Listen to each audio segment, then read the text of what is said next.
তো হ্যালো বন্ধুগণ, বিয়ের পর সম্ভবত এটা আমার প্রথম ভিডিও তোমাদের সাথে। তো হঠাৎ করেই একদিন আমার বিয়ে হয়ে যায়, তাও সেটা পরিবারের সবার উপস্থিতিতে। তাই এটা ভাবার কোনো রকম কারণ নেই বিয়েটা পারিবারিকভাবে হয়নি। খ্যার ছোড়ো, জীবন আছে মানে জীবনে তো ওটা পড়া লেগেই থাকবে। দেখো, বিয়ের পর এটা আমার প্রথম ভিডিও, তাও আবার কিনা কার্তিক পুজোকে ঘিরে। তাই সব খারাপকে পেছনে ফেলে দেওয়াই ভালো। ইধার ধ্যান দো।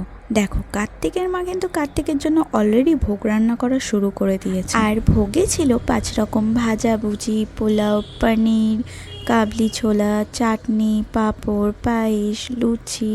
মানে আমার একার পক্ষে ঠিক যতটা করা সম্ভব হয়েছে আমি সেই সবটা করে দিয়েছি। চলো এবার তোমাদেরকে আমার ছেলের সাথে আলাপ করে। ও মোটামুটি আমার কাছে এসেছে প্রায় 1 মাস হয়ে গেল। এই হলো আমার পুকলু বাবু।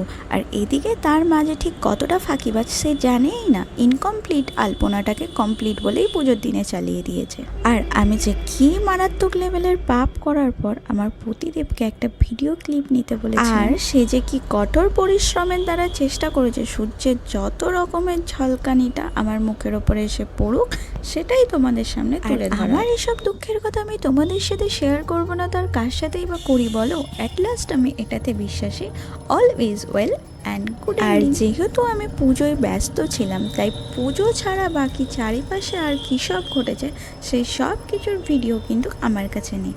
যেটুকুনি সম্ভব হয়েছে সেটাই তোমাদের সাথে শেয়ার করেছি। এই হলো আমাদের পুকলুর কিছু ছবি পুজোর দিনের ও তার পরের দিনের, সাথে সাক্ষী থাকলো তার বাবা। এই ভিডিওতে আমি আমার বেজার মার্কা মুখটা দেখে পরে ভীষণভাবে হেসেছি, কারণ আমার ওই টাইমে মাথায় একটাই কথা চলছিল যে পুকলুর হয়তো আগুনের তাপটা লাগছে। সর্বশেষ আমাদের পুজো কিন্তু সুসম্পন্ন হয়েছে আমাদের পুকলুর আশীর্বাদে।